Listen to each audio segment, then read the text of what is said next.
Hey guys, how are you doing? You okay?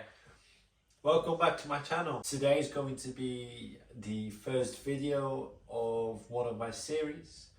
The series about my journey to becoming an influencer or being an influencer, getting to a stage where you could be considered an influencer, anything in that realm. That's what this series is going to be about. And I think very similar to my road to becoming a model series, I kind of want this series to be about me being able to share my journey with you guys, for those who are aspiring to do something similar, but also me telling you the downfalls that I've gone through, the things that have worked for me, the things like the little tips and tricks that I've been told that I've been able to implement and make them work for me, but also just how my journey has been, and so you can kind of follow sort of where I'm going with things. And because I'm starting now, I'm kind of going to do a catch-up video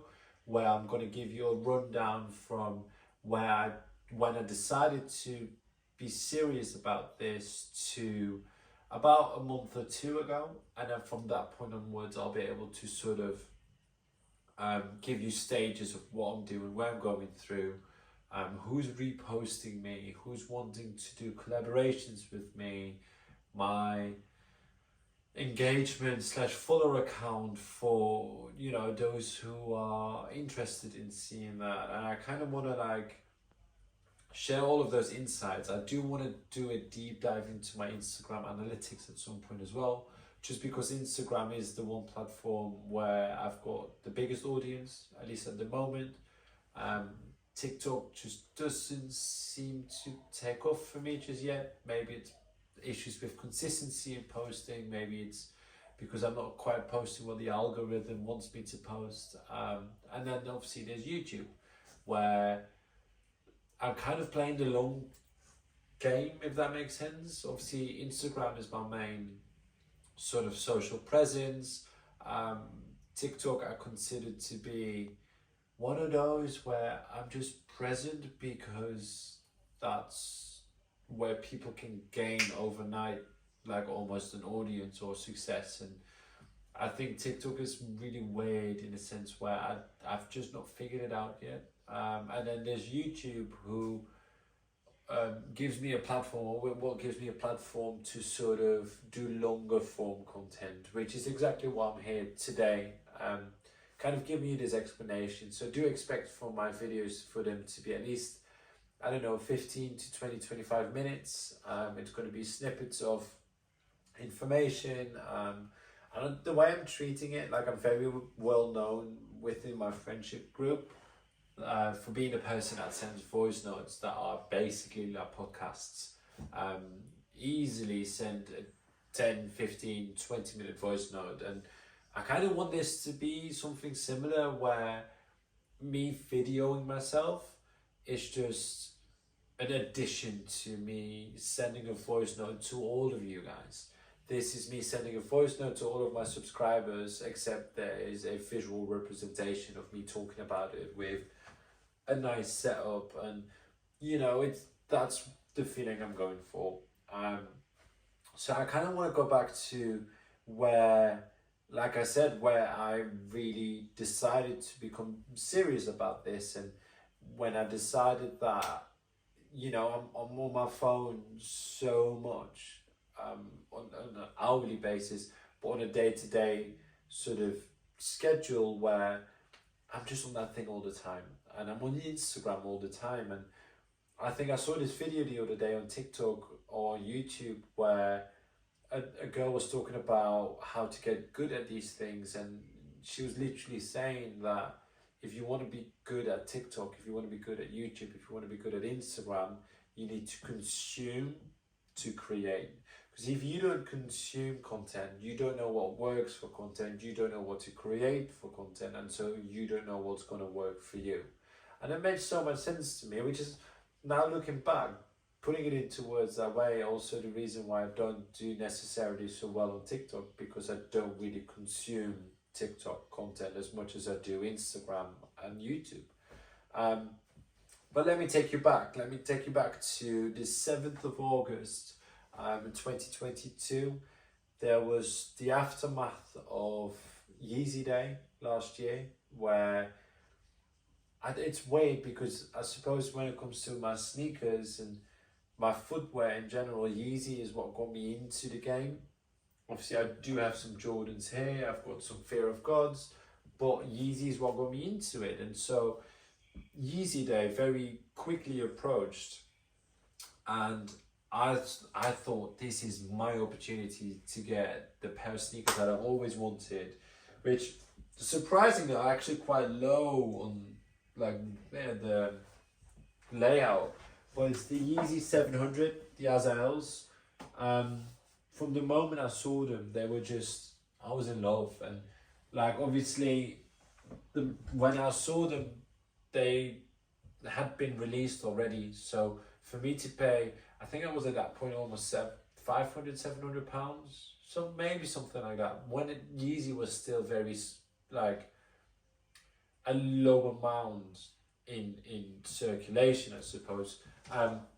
They were reselling for mad. Yeezy Day came and they were on the list, they were on the roster to drop. I went mental. I was like, right, I need to get these sneakers. And so I ended up with 3 pairs from Yeezy Day. I had a pair of Belugas. I don't know the other pair. There was a white pair of 350s. I don't remember which one they were. And then I had the V3 700s. I ended up selling my Belugas just because I don't really vibe with the 350 vibe. But with Yeezy Day having been and gone, it gave me an itch for creating content around sneakers. I started taking pictures. I started seeing that I'm actually really enjoying doing that. And so slowly but surely I was going to take more pictures of my sneakers as I was collecting more and more sneakers along the way.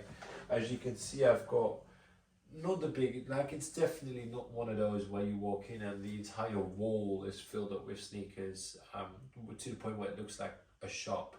But I've got a pretty healthy rotation with some high tops, I've got some chunky ones, I've got some Jordans in there, I've got some sliders, I've got some foam runners, which I actually really love.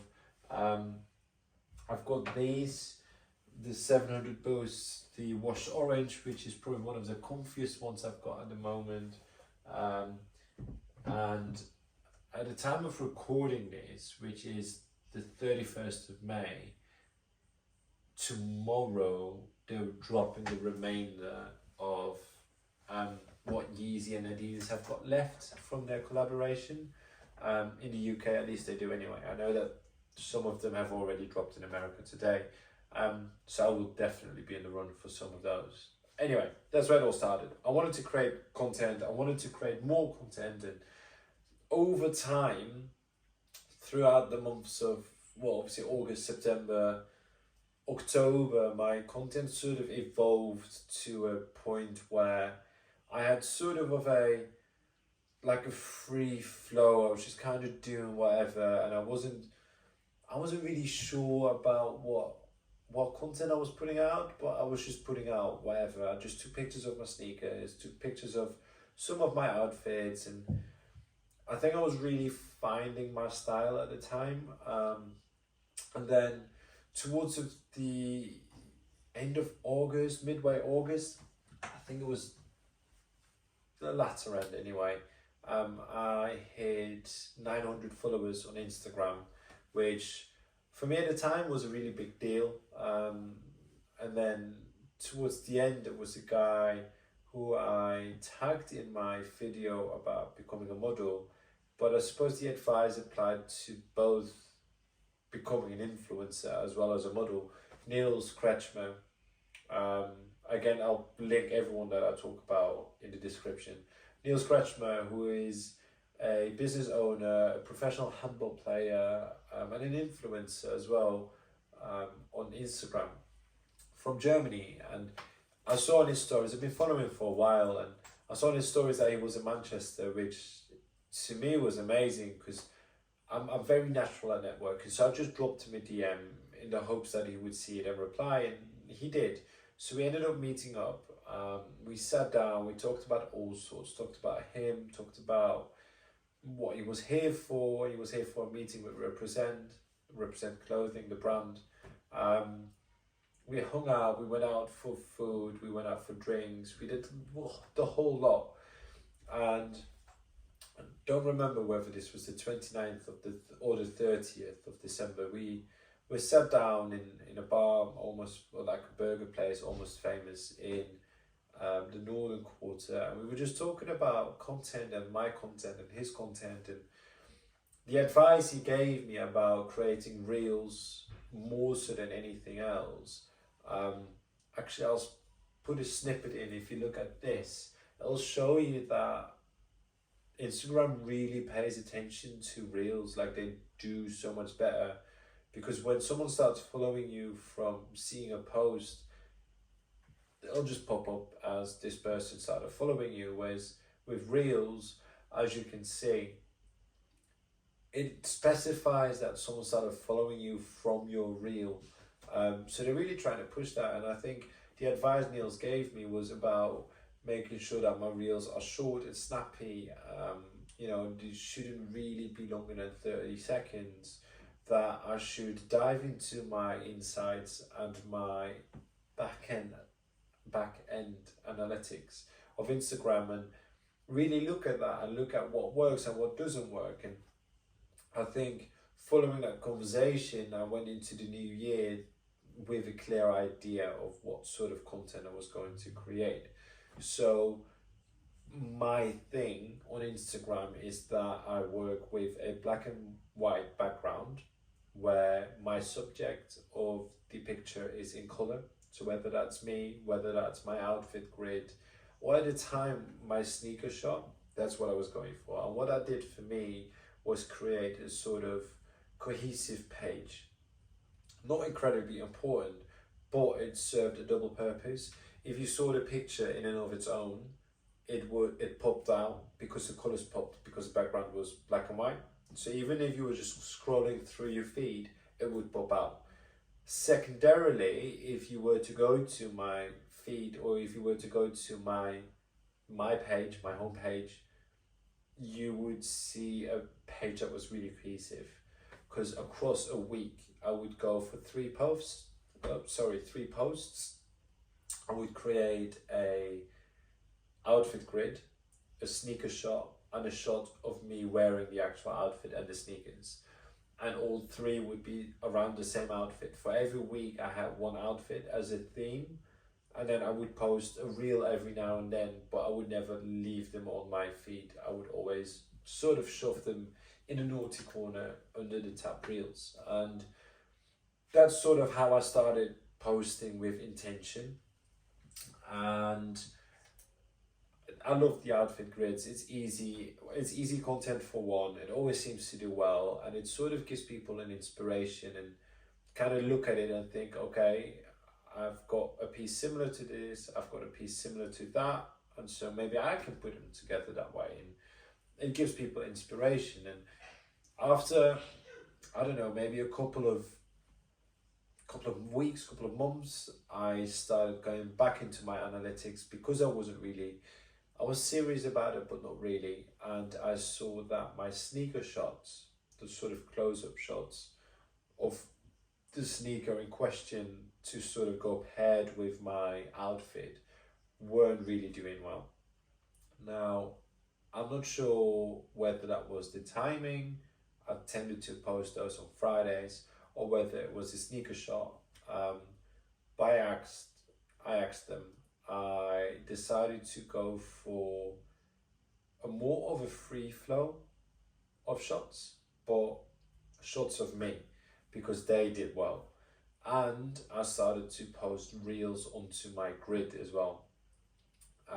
So I would have, at the moment at least, I'm doing a reel, I'm doing an outfit grid, I'm doing a post of myself, and whatever else I've got for that week that sort of relates to it, or it's just something completely different.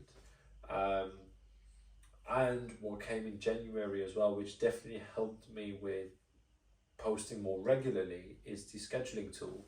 Loads of people don't actually know about this, but if you go into advanced settings when you're creating your post, it'll say right there, schedule this post or schedule this reel. And you can actually choose the hour, and I think minutes by 10 or 5 minutes increments, and a day. So I could spend an hour scheduling posts for the next 2 or 3 weeks, and I don't have to look at it. Obviously, I always repost my post or my reel onto my story, so you still have to do that. You can't schedule those to happen, but you can definitely schedule your posts and your reels. And if you're someone like myself who is, in all fairness, quite busy, I've got a full-time job, I'm obviously doing modeling on the side, and I'm trying to maintain a regular posting schedule on my Instagram, as well as TikTok, as well as my YouTube. It's incredibly helpful sometimes to sort of post, like schedule posts ahead of time. There's certain features that I won't actually allow you to do, so you can't invite a collaborator and then schedule the post. So you would still have to manually do that. But there's loads of little benefits to it, and I think it's amazing because it's definitely helped me become more consistent with my posting. And I think if you're looking to become serious about your content posting and become serious about getting to a stage where your engagement is high, your follower count, if you care about that, is growing significantly, and you're being approached to do collaborations or receive PR packages or anything of the sort, I think the main thing you have to think about is being consistent. Put out content. And there's this great, I don't know if it was a video or a screenshot or a picture, I'm not quite sure. I will find out and I will put it right here.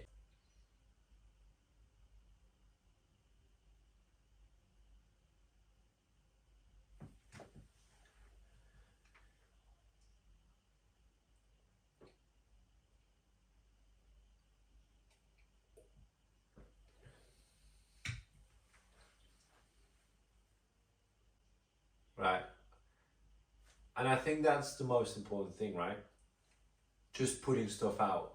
Because ultimately, if you're not being seen, if people don't see what you post, they're not going to know you, they're not going to follow you. But also, I think being accessible and being real is so incredibly important, because, and this is why I video my YouTube videos the way I do, because I don't want it to look professional. I don't want it to look like I'm a professional videographer, a professional photographer. I don't want people to think that whatever I'm putting out, them knowing how busy I am, that like I don't want it to look like they can't do it. And this is what I continuously keep repeating in my videos, in my content. I want people to look at me and think, or watch this video and think, do you know what? I can do that. I can do that because he can. And I want to prove to people that your video doesn't have to be the highest of the highest quality. And I want to prove to people that it's not about having the most interesting like B-rolls or transitions or special effects in your reels or your videos or even your pictures. Like, it could be simple things, but what would be cool is if you can find your little niche and the thing that you're known for, like the way you're putting out your content. And I think that's what it's about. I think it's about just putting out whatever you want to put out. And if it's not authentic to you, you're never going to connect to an audience, because your audience doesn't actually know you, because it's not your authentic you. Which is why my videos are so stripped back, because I want people to watch this or even listen to this as though it's a podcast or a voice note and just think, do you know what, that guy's actually just real. Like, he just talks about whatever he wants to talk about and just says exactly what he's been through or what's worked for him or what hasn't worked for him, or anything, and I want people to connect to that. I want people to connect to me and to my energy and to whatever information I'm putting out there, and not because my videos look perfect or my thumbnails on YouTube look perfect or because my outfits are expensive or not expensive at all. Because I'll be honest, to this day, I'll still wear Primark t-shirts, or, you know, obviously I work at H&M and I've got loads of clothes from H&M. Yes, I do style them with, you know, a pair of Yeezys or like some Broken Planet stuff that is slightly more expensive, but that's not because that's how I want to gain followers or an audience or grow my channels. It's because I genuinely like those things. And so ultimately, I do look at the content that is doing well and sort of try and meet people halfway there. But I think apart from just putting content out, like, also think about what you want to put out, like what is closest to you. I've tried all of this before, once before. This was just after COVID, and I'm incredibly passionate about food. Like, I love good food, I love cooking good food, I love baking, I love eating it, the whole lot. I absolutely love it, and I do consider myself quite good at it as well. And so I thought, do you know what? Very original, because no one was doing it at all at the time. But I created a YouTube channel, I created an Instagram page, I created everything to do with food, and it just wasn't lifting off. And I think what I realized was that I loved doing it, but I loved doing it as a pastime event and not so much something that I wanted. Like, if someone was to offer me exactly what I was doing but paid, I would probably hate it, because it would become a job. And for it to become my job, I really, really, really needed to be passionate about it, and I just was not that passionate about it at all. Whereas this, if you were to come to me or send me an email, send me a DM or send me a message, whatever, telling me, do you know what, Lau? I love what you're doing. The content you're putting out is great. I want you to do that full time for us, but just doing whatever you're doing, as in making the videos about me, but for someone else, being paid. I would say yes, 100% of the time, because I actually really enjoy doing this, and I really love talking about fashion, talking about whatever I'm going through, and hopefully even inspiring people, and fashion and modeling and social media. It's just all something that I'm really passionate about, and I would 100% want that to be a full-time job at some point in the future. And hopefully, fingers crossed, if I continue doing what I need to be doing and just continue doing what I'd love to be doing, hopefully I'll get to that stage. But in the meantime, I'm not worried about that, because either way, I'm still enjoying doing this. And so I think that's what you need to think about as well. One, what do you really love? And what would you not mind becoming a job once it gets to that stage? So don't think about it as though it's just a passion, it's a hobby. Like, think about, if I'm wanting to be serious about this, what do I not mind for it to become a job? It's like football players, right? A lot of them really, really love it as kids, but the second it becomes a job, they breathe it, they live it, and they stop liking it, because it's become almost like a chore to do it. So you need to find what it is you like that you don't mind becoming a chore. 1. 2, once you find that niche, start putting out content, whatever it is. I had this conversation actually with an amazing artist. In fact, I will link her down below, because hopefully that will push her to actually create content. In fact, I'm going out, I think, next week to help her create content. Her name is Courtney Dodds, and she wants to become a tattoo artist. She's already done some. She's amazing, and her art is actually incredible. Which, do follow the link, go have a look, like, check it out yourself. She's amazing.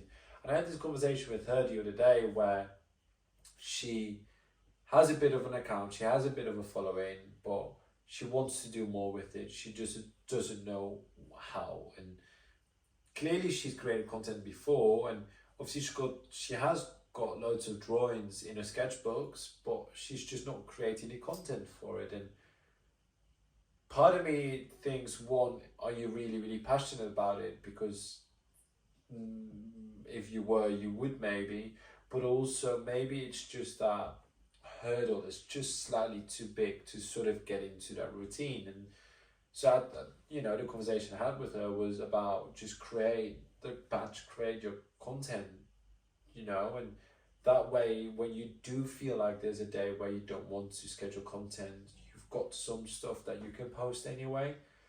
Because when you start this, and if you want to go for this and you want to go all the way, you're gonna have to treat it like a job as well. You got to show up, because if you don't show up, you don't get paid. In this case, if you don't show up, you don't build an audience. And like, the biggest thing that's helped me with becoming more consistent is scheduling. Like, my shifts are in my Google calendars. The days that I create content are my Google calendars. My test shoots with photographers are my Google calendars. The events that I visit are in my Google calendars. And like, I need to plan my life so clearly for it to work for me. But it's fine because I'm enjoying it and it's great. And so those are the things that I'm telling other people to do as well. And so if you're serious about wanting to do something similar, you're going to have to show up. 1, find your niche. 2, get consistent and just push out your content, whatever it is, because your growth is also interesting to see. People will want to see your growth. And 3, plan. Whether you do it on paper, whether you do it in your Google Calendar, whether you do it in your notes app, notes, physical notes, plan. Those are my 3 tips if you're starting out. And I think that's going to be it for my first video. I'm not quite sure how long it's taken. I've caught up quite a bit with where I started, what I've done, and then the next one is going to be a bit more in depth in what I'm actually doing on a bi-weekly, 3-weekly basis. So you've got a bit more content within the content, if that makes sense. Anyway, I hope this was helpful. If it was, let me know in the comments what was most helpful for you.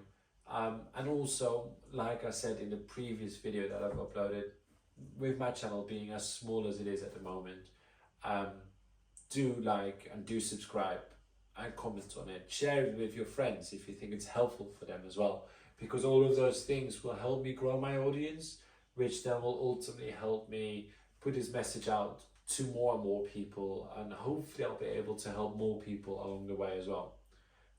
But that's it for now. Thank you for watching if you've got to this point, and go visit these people that I've mentioned in the description. They're cool.